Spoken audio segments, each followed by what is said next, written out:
CM ವಿರುದ್ಧ ದೊಡ್ಡಗೌಡರು ಗುಡುಗಿದ್ದಾರೆ. ಹಳೆ ಕೇಸನ್ನು ಪ್ರಸ್ತಾಪ ಮಾಡಿದ HD ದೇವೇಗೌಡ ಅವರು ಕಿಡ್ನಾಪ್ ಕಥೆಯೊಂದನ್ನು ತೆರೆದಿಟ್ಟಿದ್ದಾರೆ. ದೊಡ್ಡಗೌಡರು ಮತ್ತು DKಶಿ ನಡುವಿನ ವಾಗ್ಯುದ್ಧ ಹೇಗಿತ್ತು ನೋಡಿ.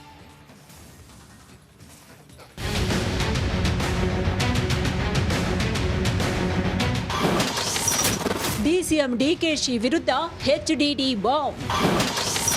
ಬಾಲಕಿ ಕಿಡ್ನಾಪ್, ಆಸ್ತಿ ಕಬಳಿಕೆ ಆರೋಪ.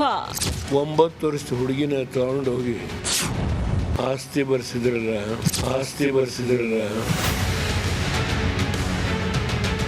ಎಸ್, ಇದೇ ಹೇಳಿಕೆಗೆ DCM DK ಶಿವಕುಮಾರ್ ಕಣ್ಣು ಕೆಂಪಗಾಗಿಸಿದೆ. 9 ವರ್ಷದ ಬಾಲಕಿಯನ್ನ ಕಿಡ್ನಾಪ್ ಮಾಡಿ ಆಸ್ತಿ ಬರ್ಸ್ಕೊಂಡಿದ್ರು ಅಂತ DKಶಿ ವಿರುದ್ಧ ದೇವೇಗೌಡರು ಗಂಭೀರ ಆರೋಪವನ್ನ ಮಾಡಿದ್ದಾರೆ. 9 ವರ್ಷದ ಹುಡುಗಿನ ತಗೊಂಡು ಹೋಗಿ ಆಸ್ತಿ ಬರ್ಸಿದ್ರಲ್ಲ. ಸುಪ್ರೀಂ ಕೋರ್ಟಲ್ಲಿ ಕೇಸ್ ಗೆಲ್ತಾರೆ. ಇವರಿಗೆ ಮುಖಭಂಗ ಆಗುತ್ತೆ. DK ಶಿವಕುಮಾರ್ಗೆ ಅಮೆರಿಕದಿಂದ ಹಣ ಸಂಪಾದನೆ ಮಾಡ್ಕೊಂಡ್ಬಂದ ಮನುಷ್ಯ ಆಸ್ತಿ ಬರ್ಸಿದ್ರು. ದೇವೇಗೌಡರ ಈ ಆರೋಪಕ್ಕೆ DCM DK ಶಿವಕುಮಾರ್ ಮಾತಾಡಿ ದೇವೇಗೌಡರ ಹೇಳಿಕೆ ಚಿಲ್ಲರೆ ಅಂತ ಕಿಡಿಕಾರಿದ್ರು. ಕರೆದಿರೋಂಥ ಇಂಪಾರ್ಟೆಂಟ್ ಮೀಡಿಯಾನ ಅವರೊಂದು ಚಿಲ್ಲರೆ ಸ್ಟೇಟ್ಮೆಂಟ್ಗೆ ನಾನು ರಿಯಾಕ್ಟ್ ಮಾಡಕ್ಕೆ ನನಗೆ ಇಷ್ಟ ಇಲ್ಲ. ಲೆಟ್ ಮಿ ಕಮ್, ಕರೆದ್ಬಿಟ್ಟಿದ್ದೀನಿ. ಯಾವ್ದಾದ್ರು ಒಂದು ಒಳ್ಳೆ ವೇದಿಕೆಯನ್ನು ರೆಡಿ ಮಾಡಿ ಅಂತ ಅಸೆಂಬ್ಲಿ ಮಾಡೋಣ, ಆಮೇಲೆ ಮಾತಾಡೋಣ. ಇನ್ನು ತಂದೆಯ ಹೇಳಿಕೆಗೆ ಮಗ ಕುಮಾರಸ್ವಾಮಿ ಕೂಡ ಧ್ವನಿಗೂಡಿಸಿದ್ರು. ಬಾಲಕಿ ಕಿಡ್ನಾಪ್ ಮಾಡಿ ಬೆಂಗಳೂರು ಮೈಸೂರು ರಸ್ತೆಯಲ್ಲಿ ಜಮೀನು ಬರೆಸ್ಕೊಂಡ್ರು ಅಂತ HDK ಕೂಡ ಆರೋಪ ಮಾಡಿದ್ರು. ಇದು 96-97 ನಡೆದಂತ ಘಟನೆ. ಚೆಕ್ ಬೇಕಾ ಕೊಟ್ಟಿರೋದು? ಚೆಕ್ ಡಿಸಾನರ್ ಮಾಡಿರೋದು ಬೇಕಾ? ಎಲ್ಲ ಇಟ್ಟಿದೀವಪ್ಪ.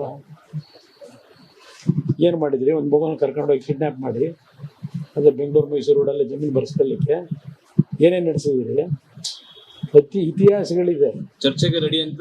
ಚರ್ಚೆಗೆ ಯಾವಾಗ ಕರೆದವ್ರು? ಈಗ ನೆನ್ನೆ ಇಡ್ತಾರೆ. ಚರ್ಚೆ ಮಾಡಬೇಕು ಅಂದ್ರೆ ಚರ್ಚೆ ಮಾಡಕ್ ಸಿದ್ಧ ಇದ್ದೀನಿ, ಬನ್ನಿ. ಅಯ್ಯೋ, ಇನ್ನು ಆರೋಪ ಎಷ್ಟು ಸತ್ಯನೋ ಸುಳ್ಳೋ ಗೊತ್ತಿಲ್ಲ. ಎಲೆಕ್ಷನ್ ವೇಳೆ ಈ ಆರೋಪ ರಾಜಕೀಯ ವಲಯದಲ್ಲಿ ಸಂಚಲನ ಮೂಡಿಸಿದೆ. ನಮಸ್ಕಾರ, ಕರ್ನಾಟಕ ಪ್ರೈಮ್ ಟೈಮ್ಗೆ ಸ್ವಾಗತ. ನಾನು ಜಯಪ್ರಕಾಶ್ ಶೆಟ್ಟಿ. ಇಡೀ ಕರುನಾಡು ಇವತ್ತು ರೆಬೆಲ್ ಆಗಿ ನಿಂತಿದೆ. ಈ ಹಗರಣಗಳನ್ನು ಸದನದಲ್ಲಿ ಪ್ರಸ್ತಾಪ ಮಾಡಲು ಕೂಡ ಕಾಂಗ್ರೆಸ್ ಹಿಂದೇಟು ಹಾಕಿದ್ದೇಕೆ? ನಿಮ್ಗೆ ಸಂಬಳ ಅದಕ್ಕೆ, ನಿಮಗೆ ವಾಹನ ಅದಕ್ಕೆ, ನಿಮಗೆ ವೆಪನ್ ಅದಕ್ಕೆ, ನೀವು ಅದನ್ನು ಸೆರೆ ಹಿಡಿಬೇಕಾಗಿತ್ತು. ನೀವು ವಿದ್ಯುತ್ ಬರ ಇದೆ ಅಂತ ಹೇಳ್ತಾ ಇದ್ದೀರಿ. ಎಲ್ಲಿ ಬರ ಇದೆ ನೀವು ಹೇಳಬೇಕು. ಪಾಕಿಸ್ತಾನ್ ಆಕ್ಯುಪೈಡ್ ಕಾಶ್ಮೀರ್ ಅದು ಎಂದೆಂದಿಗೂ ನಮ್ಮದು. 40 ಮೆಷಿನ್ಗಳು ತಂದಿತ್ತು ನೋಟ್ ಎಣಿಸುವುದಕ್ಕೆ, ಅದೇ ಹಾಳಾಯಿತು. ಮಥುರಾದ ಗಲಾಟೆ ಇದೆಯಲ್ಲ, ಅದು ಸ್ಥಳೀಯವಾಗಿ ಕೂತು ಪರಿಹರಿಸಬಹುದಾದಂಥ ಕಾನೂನಿದೆ. ಗ್ಯಾರಂಟಿ ಯೋಜನೆಯಿಂದ ನಷ್ಟ ಆಗಿದೆ, ಲಾಭ ಆಗಿದೆ, ದಯವಿಟ್ಟು ಹೇಳಿ.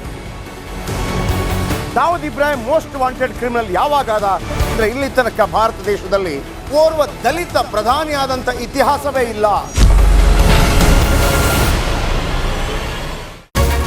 ರಿಪಬ್ಲಿಕ್ ವರ್ಲ್ಡ್ ಆಪ್ ಇದು ಕೇವಲ ಅಪ್ಲಿಕೇಶನ್ ಅಲ್ಲ, ಸಮಗ್ರ ಸುದ್ದಿಗಳ ಸಂಪರ್ಕ ಮಾರ್ಗಕ್ಕೆ ಕ್ರಾಂತಿಕಾರಿ ಬದಲಾವಣೆ.